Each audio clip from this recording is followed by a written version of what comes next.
Georgia lawmakers returned to the Capitol this week after inclement weather throughout the state postponed last week's budget hearings. To make up for lost time, a large chunk of this week was dedicated to agency heads and the state spending plans. Lawmakers also heard from Chief Justice Michael Boggs, who delivered his State of the Judiciary, and new bills continue to drop with about a month until we reach crossover day. Here's a recap of what else happened this week.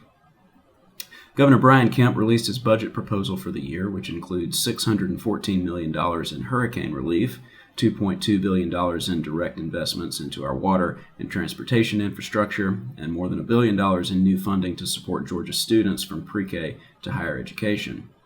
This follows his proposal for another tax cut acceleration of 20 basis points, which will lower the income tax rate to 5.19%. That proposal is in House Bill 111, sponsored by Representative Sue Hong. Governor Kemp outlined his support for tort reform in a press conference on Thursday.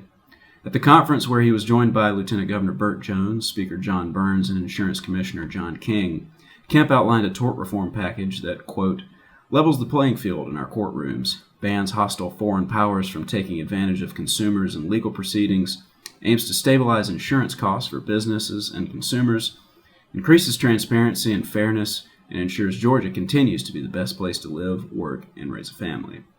Two bills were introduced with this rollout.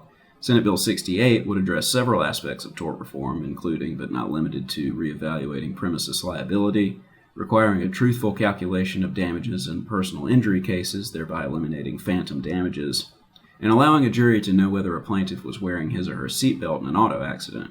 The bill also proposes changes seeking to eliminate loopholes and amend certain procedures to ensure a fairer legal environment. Senate Bill 69 seeks to regulate third-party litigation financing with the hope of limiting outside influence on trials, including from foreign governments and predatory lending practices. Both bills are sponsored by Senate Pro Tem John F. Kennedy. Senate Bill 69 seeks to regulate third-party litigation financing with the hope of limiting outside influence on trials, including from foreign governments and predatory lending practices.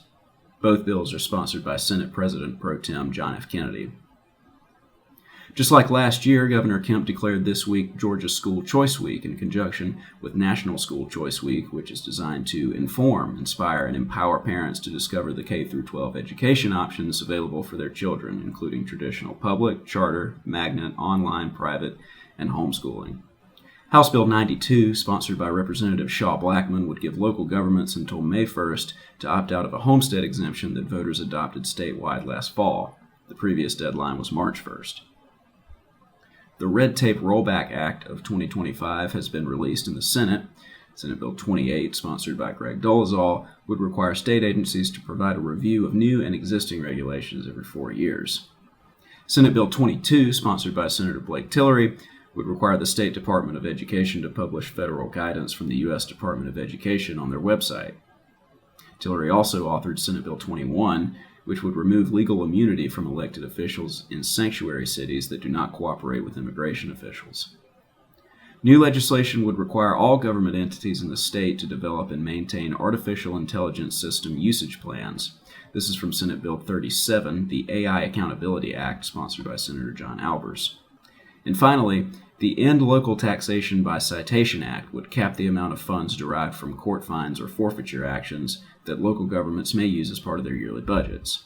House Bill 140 is sponsored by Representative Joseph Gullett. Lawmakers wrapped up Day 9 of the 40-day session on Thursday. They'll be back at the Capitol on Monday. For more news from the Gold Dome, please be sure to subscribe to our Friday Facts newsletter.